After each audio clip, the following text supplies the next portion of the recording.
This is Theory of Change. I'm Matthew Sheffield. Thanks for joining me. Our real opponent is not the Democrats, Donald Trump told his Twitter followers in 2019. Our primary opponent is the fake news media. You couldn't ask for a more perfect distillation of how Republican campaigning works than that post. The idea that the mainstream media and society as a whole are biased against right wing viewpoints permeates every corner of American politics, even within the Democratic Party and within the mainstream media itself. Countering the alleged left wing media has animated fundraising drives, launched television networks, multiple ones, and built multiple talk radio empires and YouTube empires as well. But most importantly, the myth of liberal media bias makes people who believe in it discount information that might contradict their own political opinions. And that's something that Donald Trump himself uses every single day with his constant references to the quote, fake news media. My guest on today's episode, AJ Bauer, has a new book that examines all of this. It's called Making the Liberal Media, and it traces the 80-year history of this myth and how it's played a crucial role in shaping how reactionary Republicans understand political change. And interestingly, also, it explains why today's far-right activists seem to actually have a better understanding of Marxist media theory than pretty much every left-wing thinker on the Democratic or even further left side of the aisle. I hope you'll enjoy it.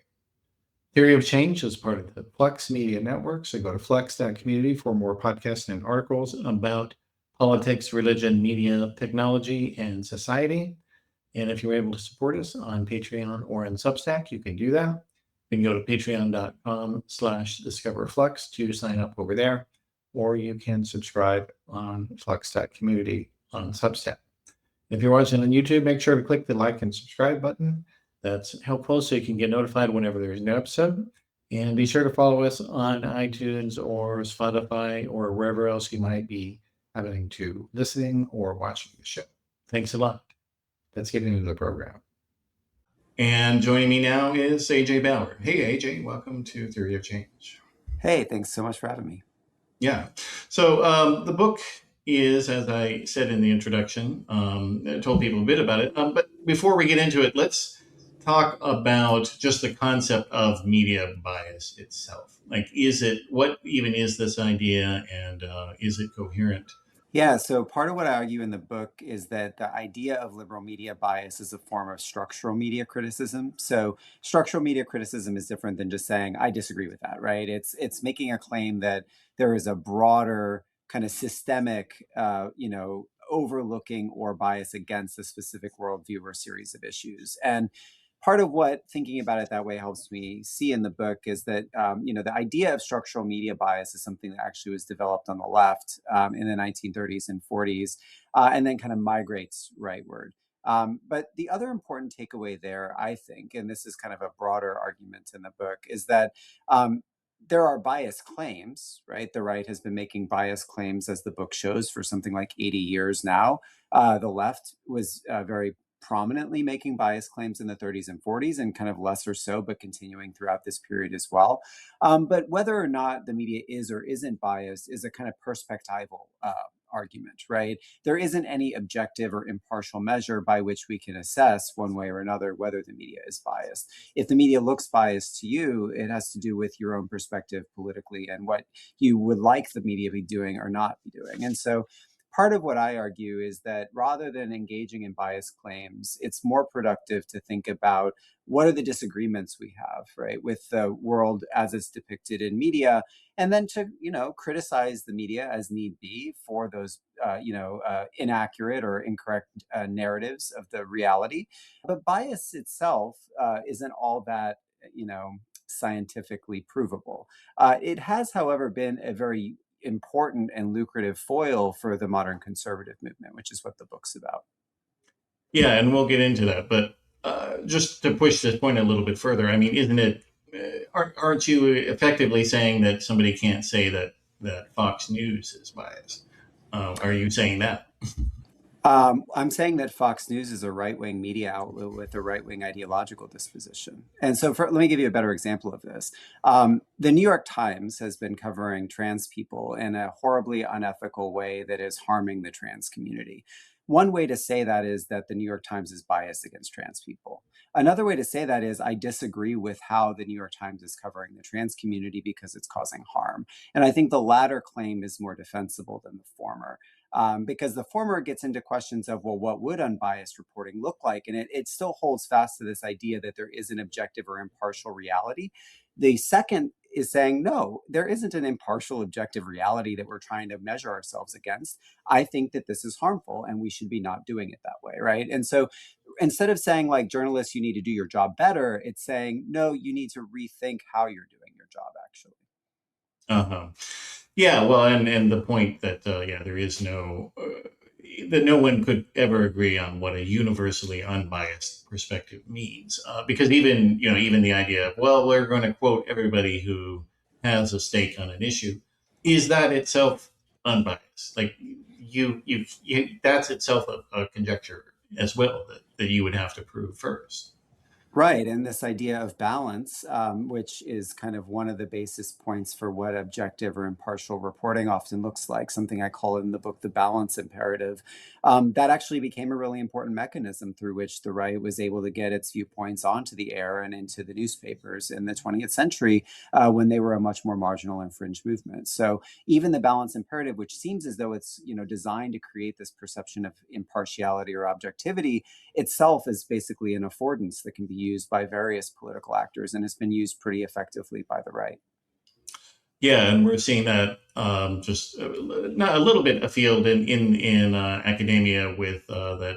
For instance, this week as we're recording, the Harvard Crimson student newspaper reported that the university there was the leadership is trying to raise $10 million to fund right wing professors in the name of purported balance. I just don't think $10 million is enough. I mean, a professor needs way more than $10 million. I think it's hilarious when numbers like that are thrown around. It's like, oh, in order to recruit a conservative into a college or university that already has many conservatives, you need like CEO money, like small time CEO money. I don't even know. I don't understand, but that's Mhm. another matter.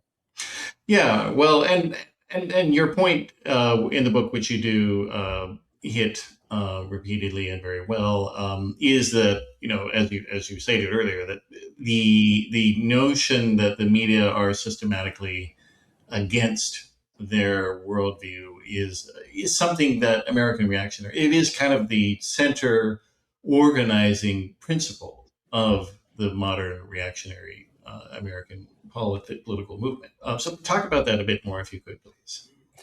Yeah, so the idea of media bias has been kind of a driving force for media activism on the right for the last 80 years. So the book looks all the way back into the 1940s and 50s, and one of its interventions is it talks about an organization that emerged in 1951, ran through 57, called Facts Forum. So Facts Forum was a nominally balanced program that was funded by H.L. Hunt, who was an influential oil man. His family created the Kansas City Chiefs. He's still like within the zeitgeist today in that way. He was I believe, the inspiration for the Dallas character JR. So this kind of eccentric billionaire funds this program in the early 1950s, right in the heart of the kind of McCarthy period.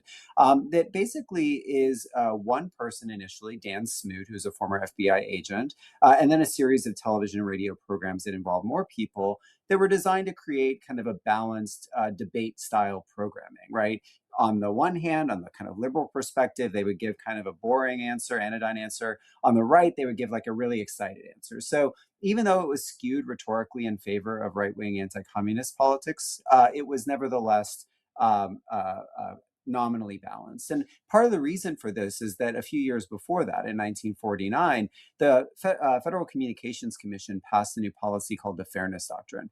And the Fairness Doctrine mandated that all broadcast license holders, radio and later television as well, would be required to air programs about issues of public controversy in a way that balanced both sides of whatever that issue would be. And so this balance imperative, which was a state regulatory imperative that shaped, mainstream news in the mid 20th century and our expectations of objectivity, was almost immediately leveraged by the right, by H.L. Hunt and his contemporaries, to try to get conservative viewpoints over the airwaves. Now, importantly, in the winter of 1953-54, Facts Forum was criticized in the mainstream media. Ben Bagdikian, actually, who's later goes on to write for the Washington Post he was the dean of the Berkeley Journalism School. He wrote a really important book called Media Monopoly about structural media bias and consolidation in the 1980s. He wrote a critique of Facts Forum for the Providence Journal, where he was reporting at the time, basically calling it a right-wing front. And so part of what the book argues is that's a really important moment in the history of this idea of liberal media bias, not only because conservatives already thought the media didn't have enough conservative viewpoints on there and were trying to get it using Facts Forum, right? But because the media at that point starts targeting early modern conservatives directly, right? So there's a shift within Facts Forum from its early years into its later years, away from simply just covering whatever public controversies are, in terms of more of an inward focus on saying we as an institution are being attacked for our beliefs by the legacy press, right? So the legacy media engages in an antagonistic relationship with this early modern conservative movement formation. Now, this is before you get things like the National Review, which is founded in 1955. It's before the John Birch Society, which is formed later in the 1950s.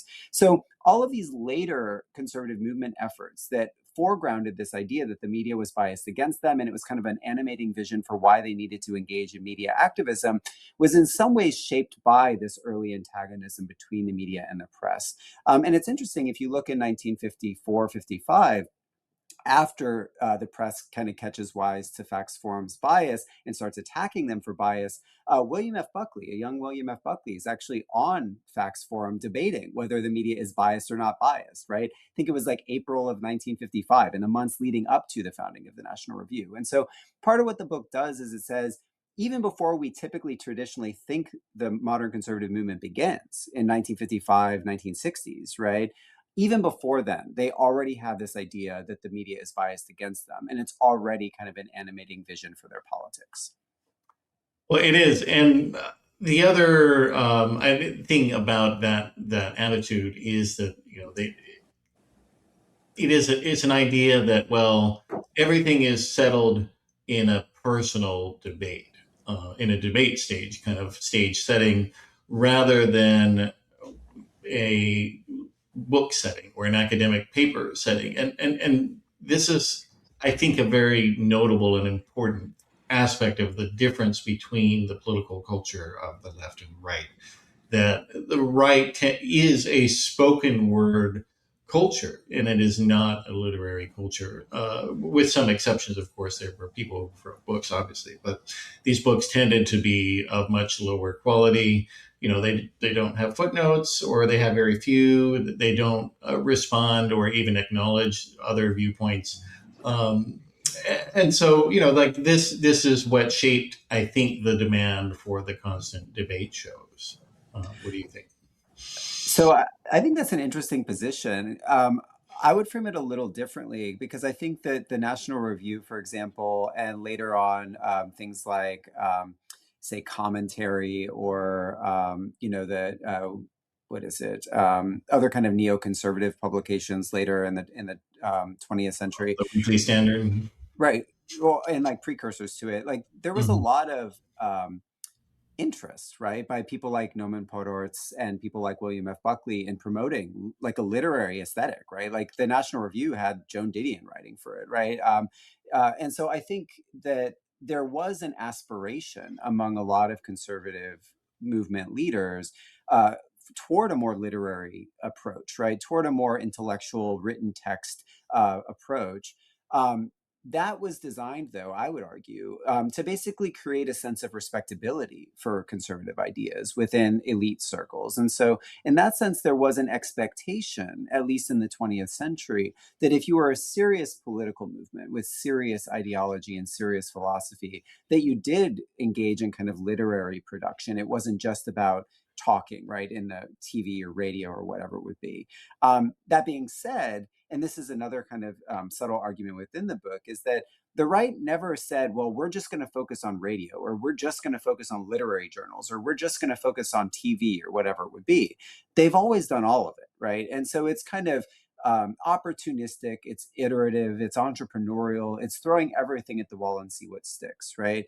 And so I do think that the Buckley kind of respectability politics did at least outwardly value a kind of literary sensibility.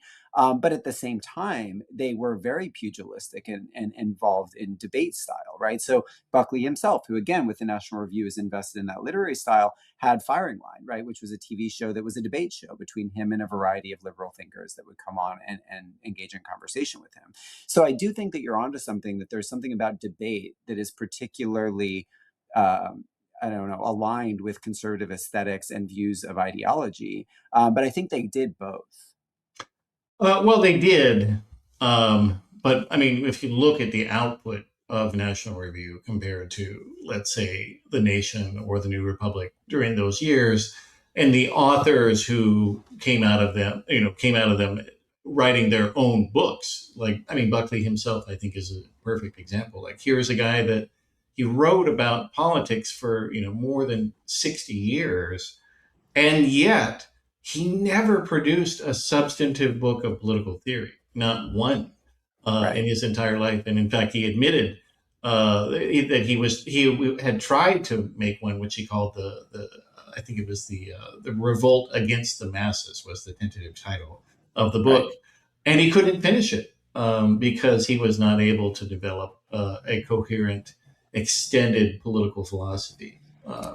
Totally. And I think Buckley was an organizer. I mean, he aspired to be a literary great and a philosopher and all these things, but he wasn't one at the end of the day, right? And so he was an extremely effective organizer, and we see the kind of repercussions of that. But I think that that's also an interesting point, right? Is that the right, it isn't as though it's like a movement of philosophers or a movement of literary minds. It's a lot of really well organized and organizing people, actually, and then like a few folks along the way that are better or worse at these other things, right? So there are, political thinkers and philosophers within the movement. I disagree with them, all of them, right, for various different reasons depending on the thinker. But that doesn't necessarily mean that they're not engaged in a process that they identify as, intellectual, right? I mean, the Straussians, the West Coast Straussians especially, right, definitely see themselves as engaged in kind of political philosophy, regardless of if we think that that's doing it good or not, right?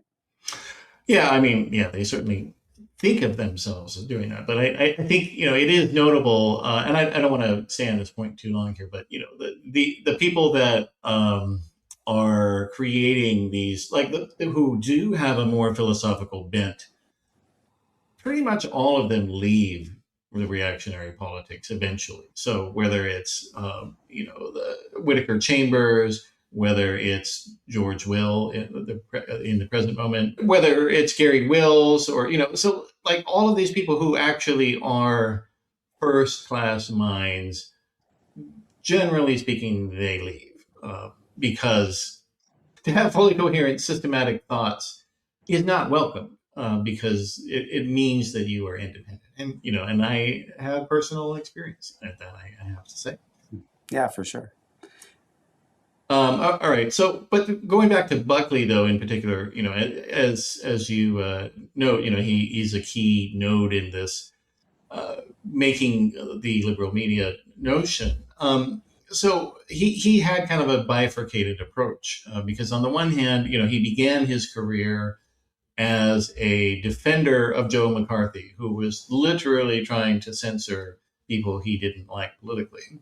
And Buckley himself wrote a book saying, McCarthy was great. You should have left him alone. And then of course his first book, God and Man at Yale, was a protracted, harangue against non-Christians at Yale. and saying they should be fired, and Right. that alumni should get rid of them.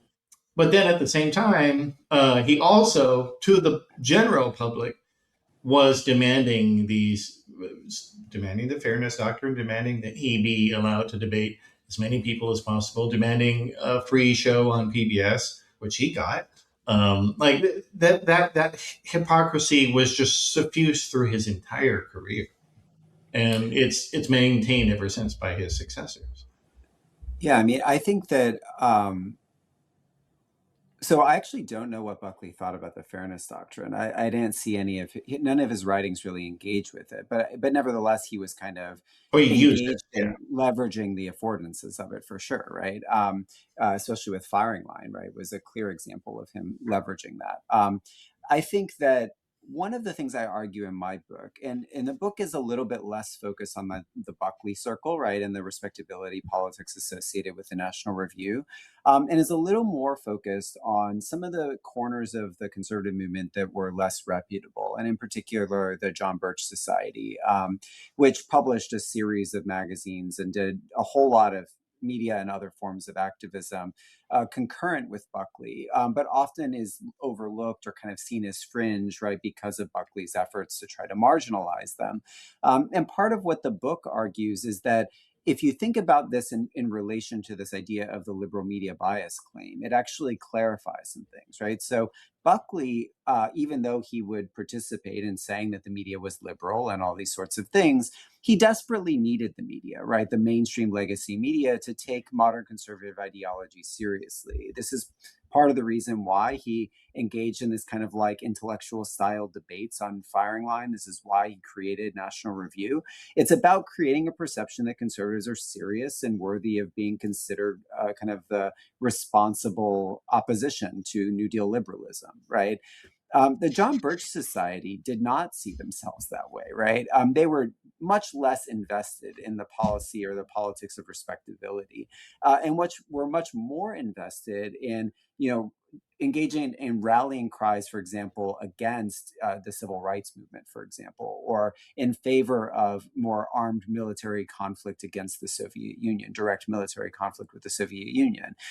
Interestingly, unlike Buckley, who was treated as kind of a responsible part of the right and interviewed by mainstream media outlets, the Birchers were targeted, right, in a similar way to the way Facts Forum was, right, as fringe kooks, far right, outside of the bounds of respectable American politics. Buckley himself played a role in pushing them there, right? But the mainstream media covered the Birchers that way as well, as kind of an oddity or a curiosity. And so part of what the book argues is that this idea of liberal media bias is less, the creation of Buckley and the respectability politics set, and more kind of a bottom up bubbling of this kind of grassroots mobilizations like the Birchers, who not only saw the media as covering the world in a way that was dissonant with conservative ideology, but they also felt directly attacked by the press. And this really helps cultivate that belief in liberal media bias, not just within the Buckley set, but kind of among the conservative grassroots in the 1960s. Uh, yeah, well, that's true, and they definitely did receive a lot of negative coverage. Although this, point, this is where I have to plug my own personal, a personal terminological note that I often say in episodes, which is that to me, I think it's important to note that these people are not conservative; they're reactionary. That Dwight Eisenhower was a conservative. He was somebody, because a conservative is somebody who looks at the current government and the current society and says, that looks good to me. We're going to keep it, we're going to conserve it how it is. And maybe we'll tinker with it a little bit, but overall, we're not going to do much either way. Whereas Buckley and the Birchers and all these other people, they were trying to roll back the clock. Like they wanted to repeal the New Deal. They wanted to get rid of the Great Society when that came along. And I think it matters in terms of when we're thinking about their how they conduct themselves and the method of thinking that they used. And to me, and this is maybe a little more philosophical than you want to get here, but perhaps not. But to me, there were two key figures that that American reactionaries kind of chose between. So there were two philosophers. One was Michael Oakeshott, who was an English political philosopher, and then there was another guy named Eric Vogelin, who was a German who immigrated to the United States.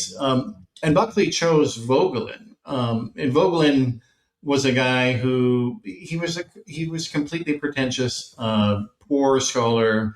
He literally made up what an idea, basically a conspiracy theory, that there was Gnosticism, that was a religion that was animating everyone he didn't like, that they were secretly a Gnostic, and then as his basis, he literally used made up quotations from books about ancient Christian Gnostics that were not even correct in many ways. Okay. And late in his life, he finally did actually admit publicly, oh yeah, I probably wouldn't have called this Gnosticism. Uh, Mhm. but it was too late by then, because Buckley and all these other people had imported this idea into their politics. Whereas, and of course, Vogelin, was this kind of religious zealot as well, in his own way. Whereas Michael Oakeshott, was non-religious, and so there was this big gulf, I think, between American right-wing politics, because it was reactionary and not conservative, for a long time when you compare it to the right politics of other countries. I don't know if For you have any sure. thoughts And on that. I think that, yeah, for sure. So I think that uh, you may be right in a kind of philosophical, conceptual way that the Birchers were reactionaries and not conservatives. But to an individual, if you had put a gun to their head and asked a Bircher, "Are you a conservative?" they would have said yes, and they would have put a gun to your Right. head if you said they weren't. Right. And so I think that there's a way that we can intellectually debate philosophically what is or isn't true conservative, what that means. I haven't been a conservative myself since the 20th century, as my students would say, right? My kind of like shift leftward coincided with the kind of 9/11 moment and the Iraq War. And so I have almost no dog in the fight of whether something is true or not true conservatism. What I see is a large umbrella of a variety of different claims to conservatism, all of which have basically been flattened by being opposed to, throughout most of the 20th century, communism. And then all of the other various associated things that were labeled to be communist, including the media, including higher ed, including the Democratic Party, right? And so you're right that there are distinctions to be made within conservatism. There are, defensible claims to say that there's conservatism versus reactionary versus whatever you want to call it, fascism.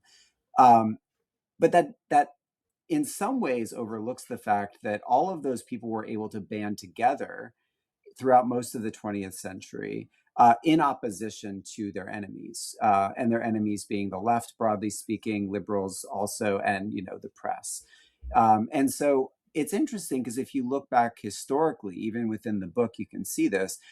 H.L. Hunt in 51, he tries to rebrand conservatism as constructivism. Because if you look at public opinion polls in the late 40s, they showed that conservatism as a form of political identification, not as a philosophy or that sort of thing, just as a way of identifying your politics, was extremely unpopular. This is a time period where the New Deal was very popular. People liked to identify as liberal. It was much more popular, right?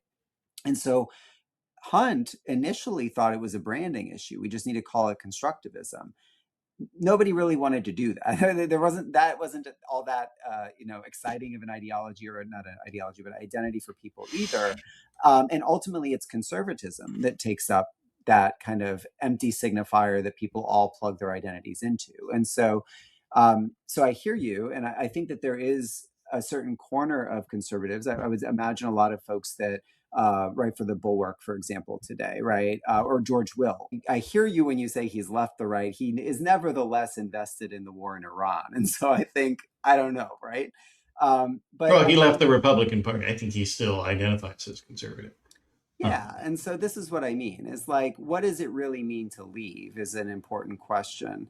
And where does one's investments lie, I think, is part of the animating question of the debate of what counts or doesn't count as conservative, right? For me, I'm more interested in what are the links and bridges that allow for people that identify as kind of more highbrow philosophical conservative to basically be on the same political page, right? To ally and collate with what you would term reactionaries, right? How do they see themselves as actually engaged in the same project? And even when they don't see themselves in the same project, as Buckley and the Birchers didn't at a certain moment, nevertheless, they're supporting the same policies and they're supporting the same politicians often as well, although not always. Yeah, that's a good point. I guess, yeah, I'm just saying that, like the success of these reactionaries is dependent on this entryism, with people who are actual conservatives, and then but they also do that the flattening on the left. So as you said, everybody on the left is a communist according to them. There Yeah. there is no such thing as a liberal. There's no such thing as a progressive. There's no such thing as a socialist. They're all communists. Everyone is a communist. And that rhetorical trope is still extremely common. In today's Republican politics, Donald Trump himself frequently talks about communism, that he is opposing communism in the Democratic Party, even though, it is a party that won't even have run on universal health care. The Soviet Union has been dead for 35 years, and yet, like there was like it's was there international communism in the early and mid 20th century? Yeah, there was. Did it have the kind of power that the right was concerned with? No, it didn't. But I think it's interesting that people like Trump or various other conservatives are still throwing communism as like this boogeyman when it's been effectively dead for 35 years, and I wonder how that's going to play out going forward as communism is a historical relic, effectively. Oh yeah, it really is. Well, and let's go back though to the history in the book here for so the idea that the media is against our viewpoints, like this is it became the organizing principle with both the in a way that the media magazines and newspapers, they were linked to the candidates explicitly, in some cases even like directly with funding, like the candidates would raise money for the media and then the media would promote the candidates. I mean, it was a really effective system. Talk about some of the early people who were doing that and what they were doing, if you would. Yeah, sure. So you're right that there was a lot of collaboration with the movement conservatives and the media outlets. And for most of the 20th century, I argue, a lot of the outlets, not all of them, but a lot of them were aligned with the movement itself. So you got the Human Events, you got National Review, right? You have by the 1970s, you have organizations like what is it? Richard Viguerie and Paul Weyrich create the kind of new right affiliations and organizations in the 70s. But it wasn't all folks who were deliberately aligned with specific individual candidates, right?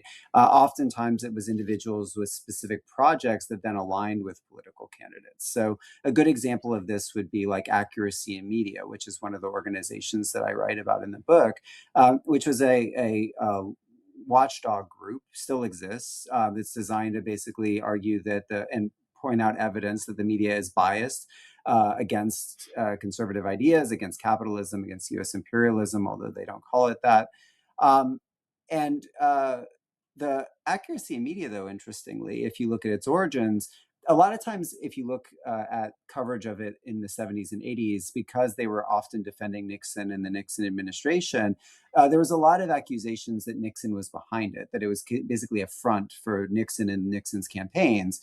But if you look at the archives and like how it actually emerged out of a kind of an anti-communist luncheon group that was founded actually by a liberal anti-communist named what is it?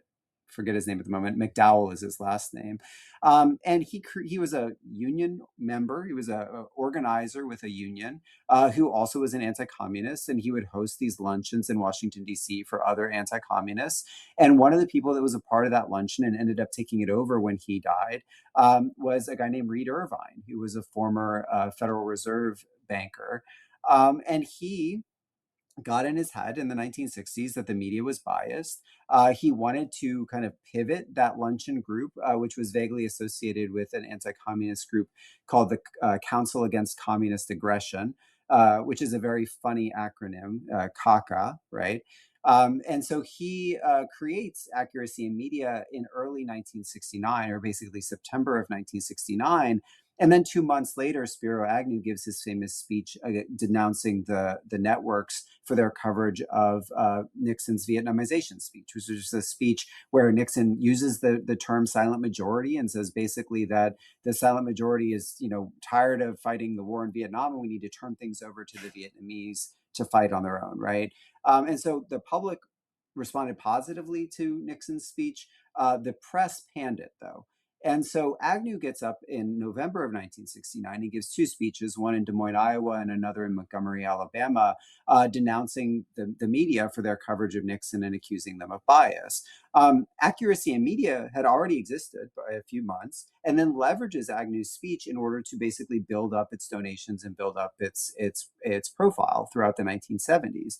And so even though these things look like they're working in lockstep, and it is true, and this is relegated to a footnote in the book, Agnew and Nixon both donate money to AIM later on in life, but like $500, like not like millions of dollars or thousands of dollars, which other folks were doing. Joseph Coors, for example, were doing, and so oftentimes it looks as though these organizations are working in lockstep, and oftentimes they are, but sometimes it's more just a matter of groups doing their own projects that they think are important, and then those ideas dovetailing together.